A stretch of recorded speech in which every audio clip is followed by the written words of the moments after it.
them first. Marie, will you introduce yourself? Yes, my name is Marie Bergeron. I've been at Rice Business for 15 years now. I am Director of Career Development for experienced hires. I work mostly these days with executive MBAs and with alumni, but I've worked with all groups of students over the years and have watched Rice Business grow. Thank you, Marie. And this next two people, I want to call them my power couple because they've been an amazing addition, fantastic students in our current cohort. And I'm going to allow them to introduce themselves. So Jasmine. Hello, hello. Thank you so much. Yes, I am Jasmine Johnson, second year at Rice MBA program and taking the entrepreneurial route. So we were entrepreneurs coming into Rice and then wanted to use all of their amazing resources to take our skills and entrepreneurial passion to the next level. So excited to be here and answer questions. Thank you. Brandon. Hello, all. As Jasmine mentioned before, we had a firm prior to being here at Rice. This firm is called Sparrow Energy Services. We are in the energy utility space, and I am a second year.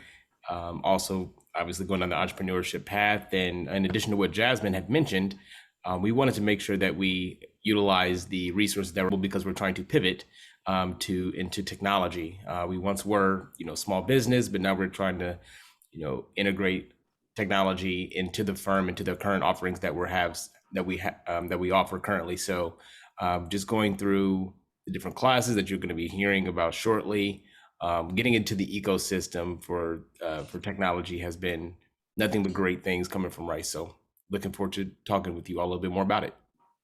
Thank you, Brandon, and thank you all for joining as panelists. I am seeing the chat and we are pretty much a global event right now, London, Mexico City, and Nigeria. So it's very exciting that I can just sit here in my office and we can have a global conversation.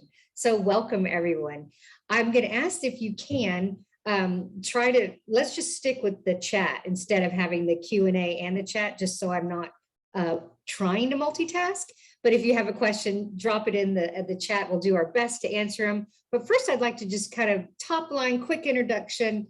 Rice Business, who are we? For those who don't know a lot about us, our entire goal is to develop leaders to solve complex and diverse problems for global organizations. Now, why diverse and why complex? Peter Rodriguez, our dean, has a saying that says, to an organization, your value is worth the size of the problem you can solve. So if you think about that, maybe you're in a job right now, the degree that you can understand and solve problems that are far beyond your role, that cover an enterprise or the entire commercial organization, makes you significantly valuable. So we try to train up those future leaders who are going to run the companies and their own companies in that manner. Yes, our academics are rigorous, but I think maybe Jasmine and Brandon can speak to our intent to support that rigor with tutoring and mentoring and certainly access to the faculty. So we'll have them chat about that. Small, tight-knit culture, I think that is very true. So I tell people, if you want to just hide and get your MBA, don't consider Rice Business, because you will be known, you will know each other, you will know the faculty and even the staff. And that's a blessing as you go through the journey, if that's your desire. We are global reach, global impact. We had a recent global trip again, so we are back in action and we're very excited for what that means for our students. And I cannot call out enough the importance of diversity in the way that we think and what we do. And we are very focused on making sure we have a diverse cohort in all aspects of diversity. So let's see if I have anything else to tell you. Oh, I already told you about that. First of all, we were ranked #1 in entrepreneurship. I think we're in the second or maybe going into the third year on that. I'm going to have Brandon and Jasmine talk a little bit here about this. So Jasmine, you want to cover some of what our entrepreneurship ranking and what that means in these words? Absolutely. So Rice, so she has words on the screen. I'm standing behind this, some different things as well, some literature. But Rice is offering being the number one in the nation for entrepreneurship means that they not only have the academic rigor, they have the courses to teach you how to do the things that you might want to learn about, but they also have these different programs. They have professors who are practitioners that are doing it right now, and they've designed these different programs, and they have different organizations. So Rice Alliance is a different organization. It's part of Rice, but it's a different organization that their goal is to bring all of technology innovation in the world to Rice and enable us to have access to that. And then the other, so the Rice Business Plan competition, we call it the Lilly Lab, the Liu Idea Lab for Innovation and Entrepreneurship, that, and as well as Alspark, that takes Rice students and then prepares them to have businesses that impact the world. So on both fronts, we're bringing the world and innovation to Rice, and then also taking our students and everything that we're doing and pushing it out to the world. So being number one is not on accident. Every single thing that they're doing is intentional. And these are just a few of the programs that you can do outside of the classroom to truly get involved with entrepreneurial activities. Thank you. Thank you so much. Yeah, Alspark is an option whereby most people go get an internship. And this is a chance for people to be in that ecosystem, as Jasmine said. So it's truly to support that entrepreneurship journey that our students wish for. Let's see. And let's just talk for a minute about Houston. You know, people don't, I guess some people maybe think we still ride horses and things in Texas, but Houston actually has 21 Fortune 500 companies, the most diverse city in America, above New York now. Number 2 city for growing technology markets. Hey, let's don't forget the foodie part. If you want to like the food, there's plenty of options here. And the world's largest medical center. I saw that someone was joining us from Baylor College of Medicine, and we actually have an MD, MBA as a dual program. And we also certainly have healthcare specialties. So I saw that one of the questions and just wanted to jump in on that. But enough about the general, let's talk more to the experts in these areas. So I'm gonna go to some of my questions and keep this chat open, pardon me. Okay, so the other person that joined us, you met, was Marie Bergeron. And Marie has been such a stable guide for students and staff alike here at Rice Business. And Marie works in our CDO, which is our Career Development Office.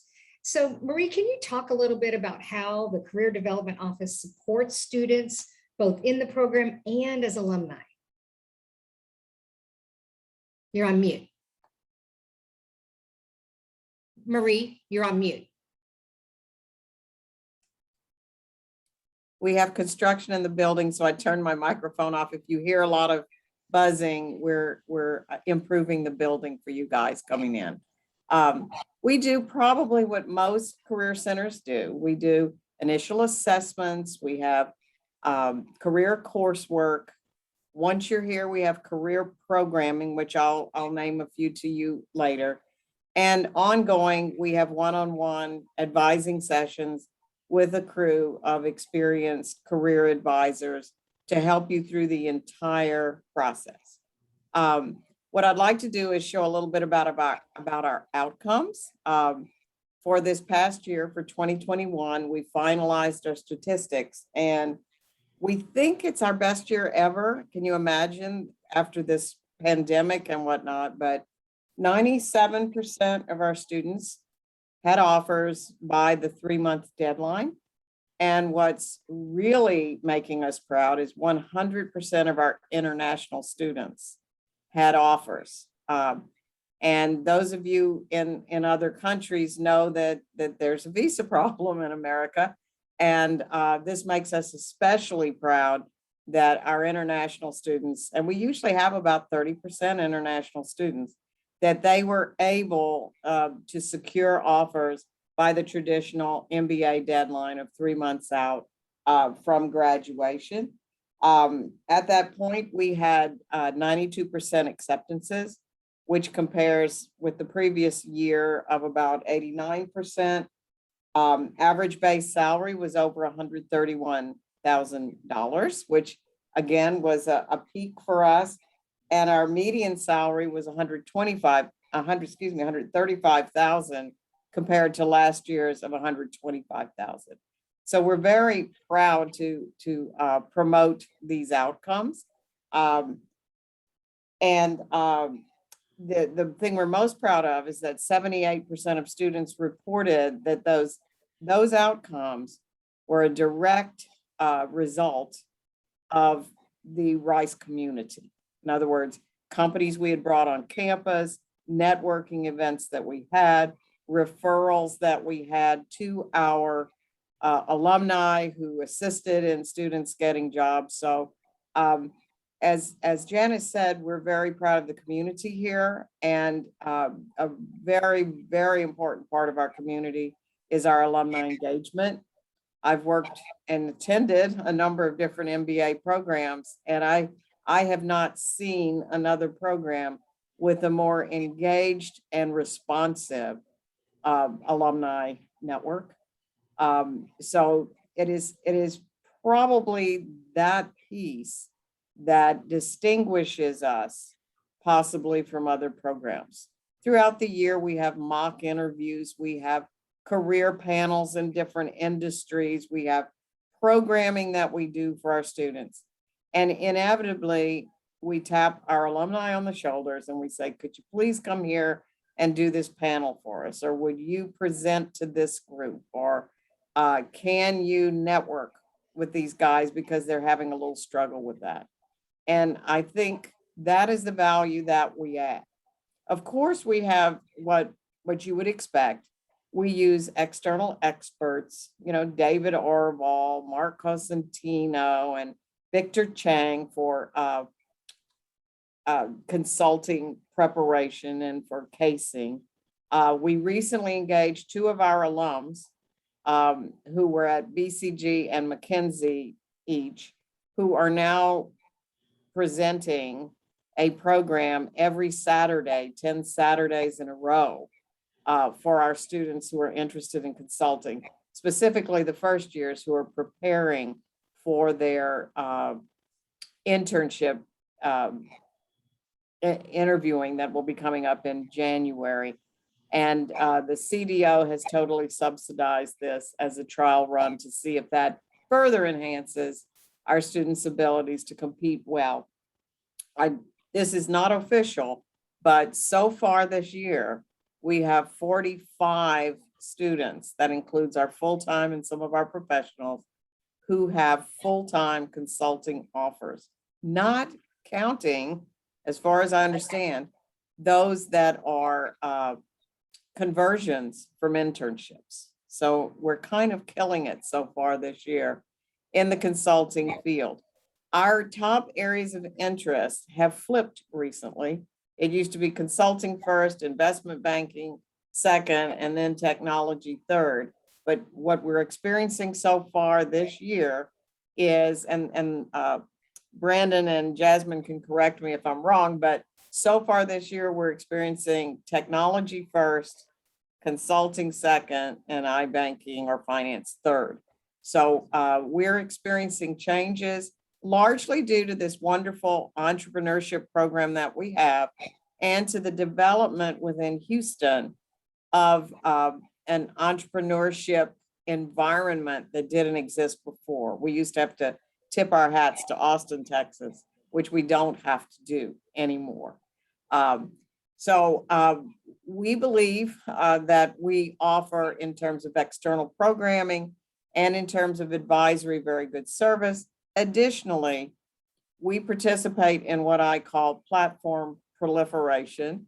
There's a lot of different career platforms out there that we take subscriptions to, such as Vault, Rocket Books, you name it. We have a number of different platforms that our students, in a big interview, that our students can interact with on their own, to interact virtually with different experts, in addition to interacting with the advisors and interacting with physical experts that we'll bring in to help.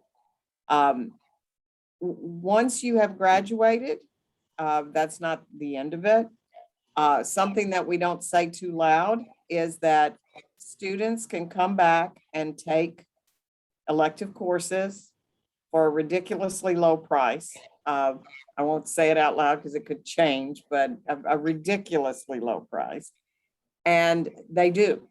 They go into a different career and they figure out, oops, I should have taken corporate finance, or gee, that entrepreneurial course sure could have helped me with this business I'm about to start. So they can come back and take these courses throughout their lives. We believe in lifelong learning. Secondly, our alumni have access to alumni career services, not to on-campus recruiting per se, but to advisory, to materials, to attend events. We have many alumni events that focus on career so that we help you throughout your career. I keep a very, very busy schedule of alumni. In fact, I had a call right before this. She says, how much time do you have? I said, 10 minutes. She said, good. I just got an offer from Citi and I need help, right? So we do support our alumni throughout their careers to the extent that we can, through programming and through one-on-one advising, and of course, materials that we offer through our website and deploy to them. And Janice bragged about Houston.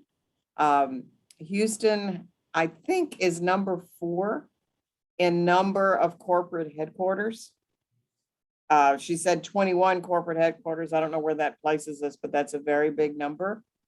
Many of our students fall in love with Houston. I don't know why it's so hot, but they do. They fall in love with Houston and they want to stay. And when they tell us that, it doesn't discourage us because it's about as good a market for careers, for job search as any you want to find.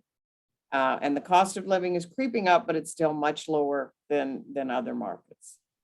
So I don't know what else Janice might like me to comment on, but questions are welcome. Thank you so much, Marie. And yes, not to forget that there's no state income tax in Texas. So that's a key factor for careers and maybe why some people want to stay.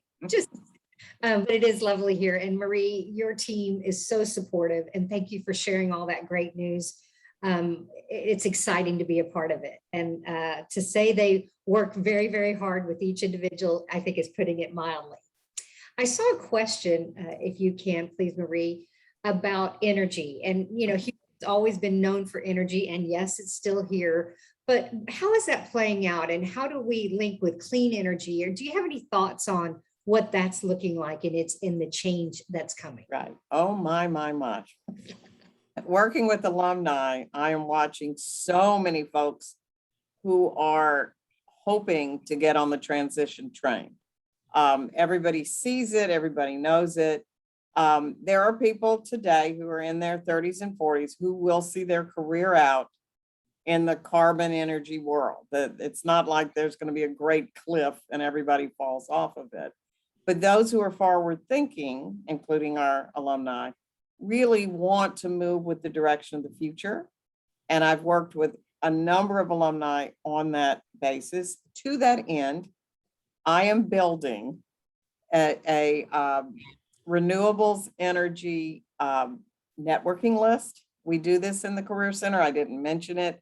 We do networking lists of alumni for industries that largely recruit through networks rather than on-campus recruiting or posting jobs online. We do this for real estate and we do it for healthcare. And in our case, we do it for marketing because Houston does not have a plethora of consumer packaged goods companies. So we work with a network to try to help our students with this particular field. But for renewables, it is very difficult to find out what companies are into renewables, and discovering this, I started building a list, and I'm enlisting the aid of a number of very helpful alumni who are involved in it. And I deploy this list to any of our students and alumni who are interested in renewables. And it might surprise even Janice to hear that currently I have 57 companies where we have alums who are involved in one way or another. It might be hydrogen, it might be wind, it might be carbon sequestration, all these different areas, even financing of projects, building the wind turbines or whatever.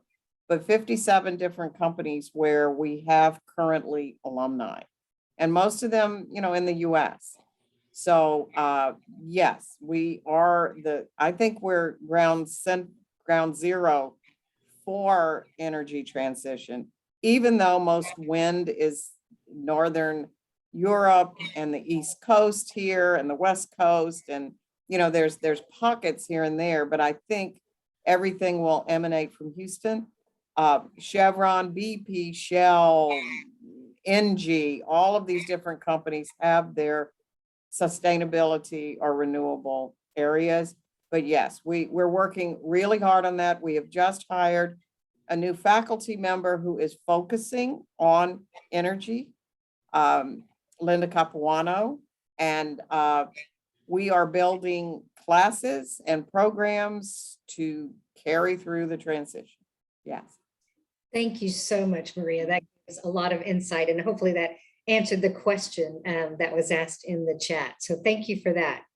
We know too, many people come and they say, I am going to leave this MBA and I'm going to have this job with this company. This is what it's going to look like.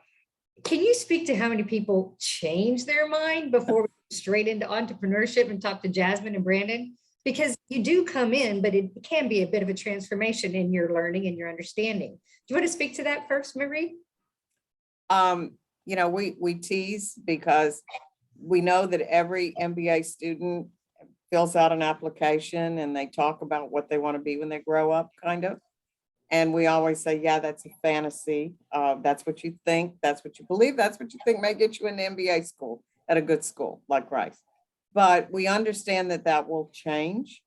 The first time somebody takes a marketing course and they never heard anything about marketing, it may be an aha moment, or they think finance is a grind and then they find out what you can do with finance and whatnot. And there's a little bit of the herd instinct. If a whole gang of cool folks are interested in this kind of career path, they may go that way. And from what I've seen, the entrepreneurial bug bites people like this our duo here, and they change quickly. But people change very regularly. Not that there aren't folks that come in and say, I'm going to be a consultant. I'll be a consultant with the top 4 firms. And that's what they do. But most really take in a whole lot in their first year and do make changes. My favorite one is people that swear they'll never live in Houston. And then they turn around and you can't dynamite them out of here because it's kind of friendly and accessible and whatnot. So no, we love those that are determined to do something, and we accept those who change. So yeah. Fantastic. Thank you, Marie. And this is kind of going to be a good transition. I'm going to go to the question because it talks about entrepreneurship versus getting that job. And the question was, do students on the entrepreneurship track go to build companies or do they join firms? And I'd say both. So before I get, and Jasmine and Brandon can speak to that too, but keep in mind, not everyone like Jasmine and Brandon come in with a company. Mm-hmm. Some want to build that company someday. Some want to do it immediately, and some want to go get some experience and then do it. So from every step of that journey for an entrepreneur, we experience it. And I think that's why, as Jasmine said, there are practitioners in the ecosystem to help support that journey. So Brandon, I'm going to ask you, can you talk about how you think Rice Business both supported what you had already built and maybe challenged the way you think? That's an excellent point that you put on the end of that request, because that's exactly where we are now, Jasmine and I. So I'll start with the first. Not only is the curriculum, the rigorous curriculum amazing when it comes to your basic, finance, accounting, marketing, but the professors themselves, right? Data analysis, James Weston. I can't thank him enough for what he's shown us and helped us with thus far, and Balaji with strategy. So again, all your core classes are going to help you no matter what industry you're going into, because again, you're going to have to use all these different tools for your own business, right? So I would say that the actual core classes have been amazing. Are the Lilly Lab, I think Jasmine kind of attested to before. They offer different courses, under entrepreneurship as far as the electives, whether it be tech product management, if you want to learn about the user experience, intellectual property, and just how to navigate these different spaces. Even then, the e-labs have also been advantageous for us, because not only do you get to actually have like that the theories and how to do methodology, but then you're actually going to learn how to do it in real time through the e-labs. We took it a couple of e-labs, one notably being the New Enterprise e-lab, in which they And really quick, just want to say e-lab means experimental lab. So you get to do the stuff. Absolutely. Thank you. This is why they're a power couple, because they help each other out. It's all right. good. That's right. And so for the e-lab, for New Enterprise, you can either join a team if you don't already have an idea, but if you have an idea, you could take that. That class helps you go from ideation to launch, right? And even if you don't do a launch, you can do a lessons learned, which means, hey, this is the lesson that I've learned while I wasn't able to actually create this product or service. These are the things that I've learned along the way. And it's good to get those reps in, right? So even if you don't, again, come out with an idea by the time you graduate, you'll at least know how to. And it's really about the know-how. And then alongside, they have these different, all the professors have done this stuff in real life. They're not just reading out of a textbook. They've actually done this. And so the next question, I think, was, well, excuse me, and I think we're probably going to go into this, Janice, but I would be remiss if I didn't mention the co-curricular activities, the launch pads, the alumni roundtables, the innovation grants that they give you every semester to fund your own research for your business, the Napier Challenge, the Rice Business Pitch Competition, and all these different things, the connections to Mercury Lab. So if you want to do entrepreneurship, whether it's through tech startup, whether it's you want to purchase a business, right, through enterprise acquisition, it doesn't matter. They're going to help you. They have the resources, they have the professors to do just that. And we've taken full advantage of it. And that goes into the next part of it. Janice asked me where we are now. So Jasmine would like to continue to go down the tech startup route. I have been having this itch of going to purchase a business, because I don't want to just start from scratch. I want to have a business that's already existing, knowing how to value it, right? Go through the due diligence process. So I am going to be taking a enterprise acquisitions e-lab next semester.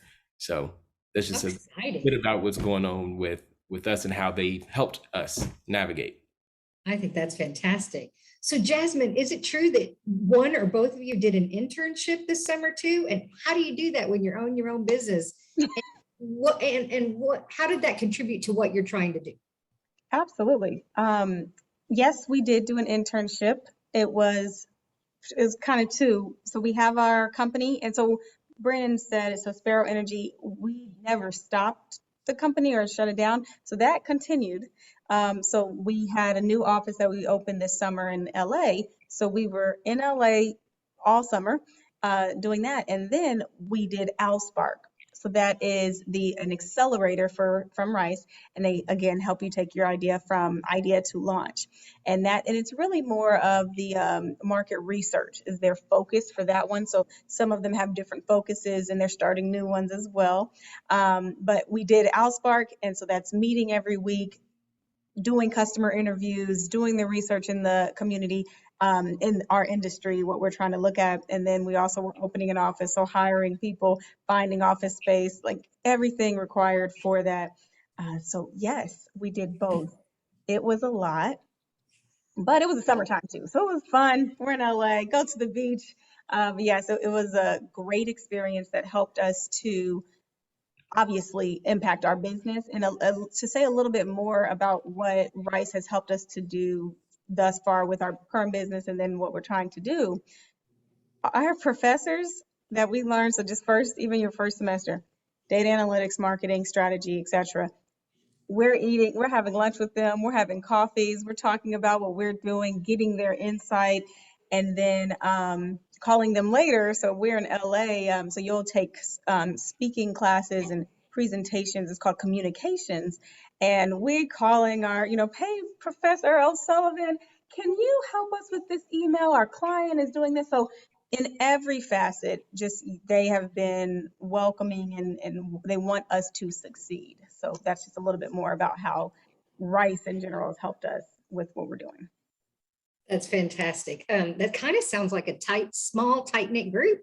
I think you just made it come to life right there. So thank you for that. I do see a question in here where someone asked if classes are available for audit only for our alumni. And that's the way it is today. I will say if you're an applicant or a prospect, we are starting up class visits again, so you can see what it feels like as you progress in making your decision about joining Rice. And we're happy we're back on campus and have that again. So hopefully that answers that question. Okay, back to Brandon. You ready, Brandon? Let's do it. Let's see. What advice would you give prospective students, and this can be entrepreneurship or not, in selecting a program to support what they want to do? What advice would you give now that you're in year 2? What I would advise them on being a prospective student, and this is again, Janice, if they haven't made their mind up, is that what you're saying? Or just just preparing to make that decision. Yeah. Absolutely. Be very sure of why you're wanting to go to school. Know that you will be a broke college student again, more than likely, if you're not doing the evening course. I mean, the EMBA or PMBA. So there will be sacrifices made to, if you have loved ones, to make sure that they're on board. What Rice does an amazing job at doing is making sure that not only is that student taken care of, but the family is as well, and that they feel welcomed almost at every type of partio or event that's obviously not student only. Your families are welcome. We see dogs and kids roaming around the campus all the time, so it really is a familial environment. So I would say, again, just make sure you have your family on board. Financially, I was going to say partio. That's an event that they have every Thursday. So your classes are normally Monday through Thursday, and that is an event that is outside on the patio. It's a partio, and there's drinks, and like Brandon said, it's familial, and it's to create that environment. Alumni come, professors, you're mingling, you're networking, which is one of the top priorities for you while in business school. Sorry, go ahead. You're fine. Specifically with Rice, I can't really attest to any other school, but with Rice, the academic rigor is real. So I would say if your quantitative skills aren't up to par, I mean, there's Coursera courses and other different tools that you can use to just make sure that you're prepared for those set classes. And luckily, some of the professors that teach at Rice actually teach Coursera courses, which I believe are free or at least discounted. Janice, if I'm not mistaken, Janice can help you out with those things. But yes, make sure that you're prepared mentally, and make sure, again, your family is on board, your financial status. Again, just making sure that I don't obviously know everybody's, but I would just say just prepare as much as possible. In whatever way that is, whether it's through loans, whether it's through you saving up or what have you, different resources that are out there, scholarships, clearly, and Rice has a lot of scholarships that they give out, so that's an amazing thing too. And then I think the last thing that I would say is just be open, right? Be open. You are here, you're wanting to engage or slash apply to this school to change your life, and it really will, through the people, through the experiences, through the education that you'll learn, and then through, again, the resources that you'll obtain while you're here during these 2 years, and then after.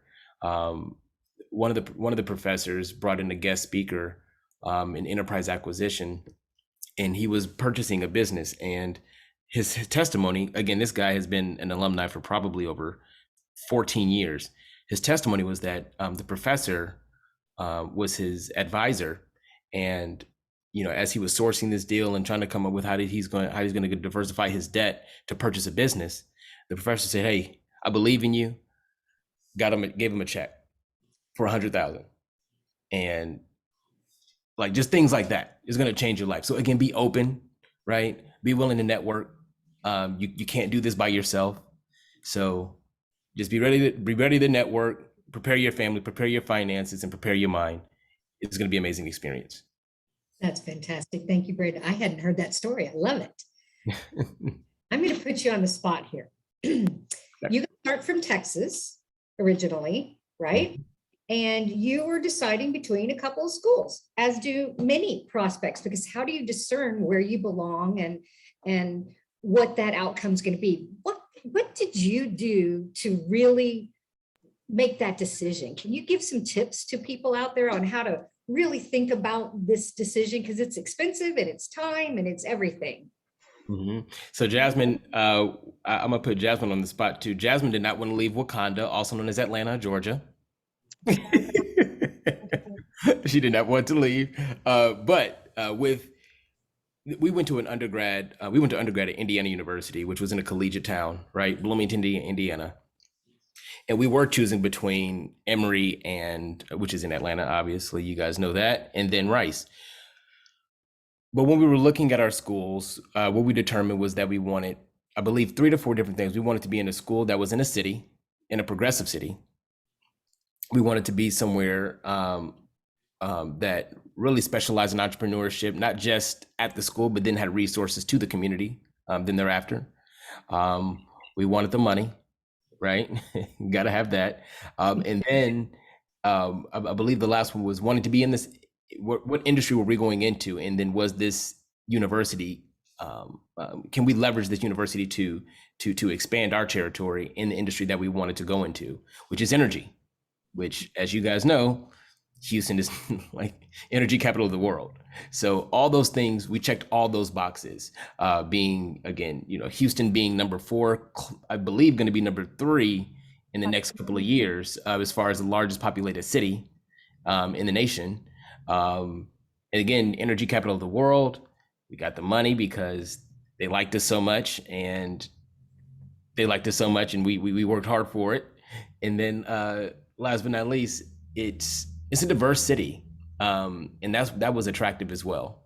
And so while we couldn't be in Wakanda, this is great as well, because we get to see all types of people and all these different cultural experiences that we've been having thus far. So Janice, I think that those are the reasons why, those are some of the things that we were looking at when trying to determine a school, and then really the network as well. That's one thing. We went to a 45,000 student school in undergrad, but I feel like it's quality over quantity, and we're getting the quality when it comes to the network. We're getting the quality when it comes to the alumni here more than ever. So I would say that was the one. I didn't realize that until being here, how strong it was, because they talked about it, but actually being here and really living and seeing how connections are made, saying, hey, people reaching out to me. I could put on a Rice shirt in Home Depot, and I'm saying, hey, what are you doing at Rice? Hey, let me help you. Let me give me a call whenever you need. Hey, we're here to help. That's happened so many times. I can not count on 2 hands how many times that's happened since literally last August. So I love it. So that sounded very right brain and logical, right?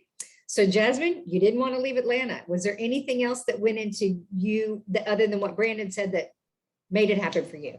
Absolutely. And I was going to say it if he didn't stop. So yes, everything Brandon said, but then also when we got here, what we did is we came and visited a few times. So we came to Diversity Weekend, we came to Consortium Weekend, and then maybe another time. We came like 3 times. So really got to a feel for the city as well as the school. And what I found out, I was like, they really care about me. So for me to know and know Janice and have conversations with her, to know her granddaughter was, recently born, and even Joe Soto, he is one of the directors or associate director for admissions as well, like to his daughter, and where she's like, they wanted to talk to us. They wanted to hear what we were doing. And I was like, wow, they really care about us. So that was one of the, all right, let's do it. They care. They want me to succeed. Fabulous. And even though I agree, we do like you, that's not how we make our scholarship decisions. Brandon is right that it was earned. So all full-time applications are assessed for scholarship automatically, and it's on a merit base, just to add a little color to that. I'm going to switch back to Marie for a minute. Can you talk, Marie, a little bit about the ION and the Innovation District and how Rice plays into that? Yes, I can. Now that I found my mouse to unmute myself. Rice, as Brandon and Jasmine have said, is very embedded in the entrepreneurial ecosystem in Houston. When a student comes in and says, hey, I'm interested in entrepreneurship, I have to inhale and say, okay, here's everything you have to get hooked up with, and it's on you. You have to go make these connections, start with this one or that one, right? So they've described some already. The new kid on the block is the ION. Rice decided that they needed to build an innovation district in Houston that involved 7 different universities here. It's not Rice alone, but Rice owns it and Rice leads it. They bought, I think it's 14 acres in sort of a downtrodden area where there was an old Sears store. They bought the old Sears store. They bought a big grocery store and adjacent land, and they have rebuilt the old Sears store into a community, they like to call it. I've toured it now, and I'm so pumped about it. It's unbelievable. Have you guys gotten to tour it yet? It's fantastic. One of our alumni from our executive program is one of the top restaurateurs in town, and he's put in a restaurant and bar in there. And another well-known restaurateur, which I think Brandon and Jasmine will know better than I, it's one of those that's on TV all the time, has put in a restaurant there. Do y'all know the name of that restaurateur? I don't think so. An African-American that's on all the TV shows. But anyway, Microsoft has book space in there. Chevron Technology Ventures has book space in there. There's lab area in there. There's co-working space in there. There's community area. Rice will have entrepreneurship classes there. The cool thing is there is a rail line directly from the front of campus to this facility. And it's maybe 1.5 miles, 2 miles away. And we're able to pull together all the entrepreneurial talent from a variety of universities and from some of these corporate heads. The fact that I'm only mentioning Microsoft and Chevron is because they've just started leasing the space. But the plan is that is building 1. In the old grocery store, we have Greentown Labs, which is a clean energy accelerator that has moved into there. But we're going to build out the whole area into an innovation and arts hub. And it's very exciting, and I'm thrilled that I'm going to be able to watch it be built. The project manager for it from the Rice side is a Rice MBA, name of Scott Irby. And he is very generous about touring us through there and keeping us on launch. So yeah, it's a very exciting project. So Marie, we just got a question about, and this goes back to placement. I know we talked about technology being the top placements for us this year. Can you talk more about what type of companies and what that looks like? Oh gosh, I haven't looked, but Amazon is a big play. Dell is a big play. HP. Who else, Brandon and Google, Jasmine? Google, yeah. Yeah. and small technology firms. I working with the alumni, I have had 2 alums recently who escaped oil and gas or consulting and literally moved to San Francisco to look for a technology job. And within 2 months, just coincidentally, maybe some networking, each of them wound up at PayPal with wonderful jobs. And one of them has since left PayPal and is at Zendesk. So we have people that recruit with the big companies that just decide they're going to do it and go do it. And plenty of people in Austin. And Amazon, I think in Seattle and Amazon, a good guess is about 50 of our alumni are currently working at Amazon in Seattle, not to mention those all over the country and all over the world. One of my favorite alums is at Amazon in Mexico City. So yeah, you name it, we're after it. We have a dedicated employer relations person here who is trying to know more about and build our tech hiring profile. Thank you so much. And for anyone who wants to know, the restaurant in the Ion is the Limbar, and it's Chef David Cordua. If anybody. Cordua, that's our alum. Cordua. That's our alum's son. Yeah, Mike. Okay. Yeah. But and the other one is the famous one. But oh, okay. Well, that's the one. yeah, he's famous in Houston. But okay. But the other one, I can't remember the name of it. Yeah, thank you. Yeah, it'll Michael still be on my Cordua list and his of, son David. Yeah. Yeah, it'll still be on my list of things to try. Yes. Janice, is it okay if I say one more thing? Please. I wanted to say, so one of my pieces of advice that I have for you all is, it's 2-part. One, if you know what you want to do, you will achieve it here, period. So if you know I am going to start a business and it's gonna be tech and it's gonna be an app, you will have every single resource you need, the funding, the access to the capital, every single thing you need. Rice provides it. They will give you access to it. They will lead you and guide you. If you come in and you're like, oh, I don't really know what I'm gonna do, it will be a little, you'll look and research and you will, be fine because there's so much here. But I guess I want to make it very clear. If you know what you want to do, you will achieve it. Rice is known for being heavy on energy, but as you've heard, they have adapted with the times. They are progressive and growing. And so where we have technology, IB, they have everything you need.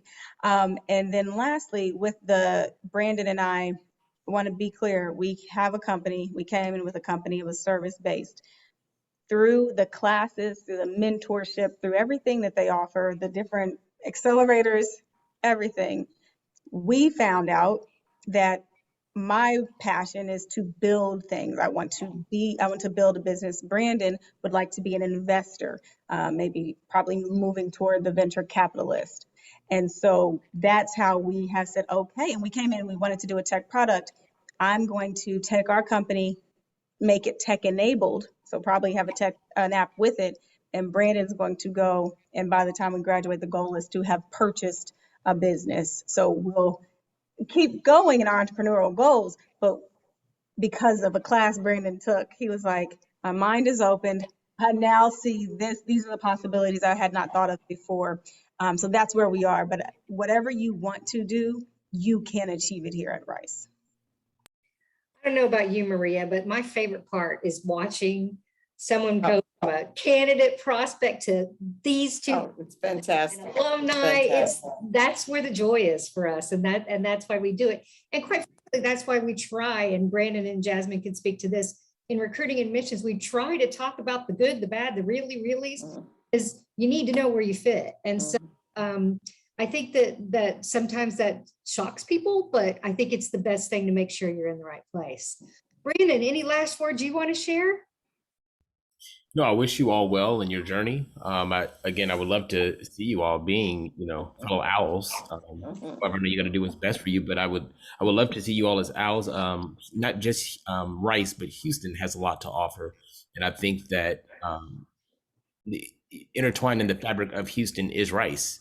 In every industry that's represented here, small or large, popular or not on the radar, they're in the fabric of Houston and Texas in general. Really, the Southwest. If I'm not, from all the way from Arizona to New Orleans, if you say the name rice, it's a good look. And so I just feel like it's even going to be even. I know that it's going to be even better as these different companies come in town. Once again, the more and more that we graduate these great innovators and people who want to go further and further down this entrepreneurship path, whether it be on the the investment side or VC side or innovators, the goal I know for Rice is to make sure that the Rice name is out in the world and bring the world to Rice. So with that partnership being said, you guys are going to make the right choice if you come here to Rice. So I'm just excited for all of you who are going to be here on campus. Fantastic. Marie, you want to close us out? This has been a great session. Thank you all so much for joining. And thank you to this panel for sharing what they know and what they believe. Marie, anything you want to close us out with? I just want to say, I cannot believe how articulate Brandon is. It must have been those communication classes, right? It must have been. Listen, it must have been. He said it so well. I have really nothing to add except we'd love to have you here. Or is it the tagline, you belong here, right? Here. We want people to find out if they do. And I would just encourage anyone to go to our website to find other events that we have, because we have all different types of events. You heard Jasmine and Brandon experience those. And I encourage you to visit the campuses that you have interest in and connect with the recruiter. Someone asked about class visits. I recommend talking to one of our recruiters, and they can really make sure you're going to the best class that helps for what you're looking for, as opposed to just signing up for a class. You can find all those contacts on the website. And I see Brandon even put out his email address. So can't thank you enough for joining us. And thank you to the panel. Clear Admit and Mike, thank you so much for allowing us this time. And we look forward to seeing all of you again in the future. Thank you so much. Thank you. Bye now. Have a great day.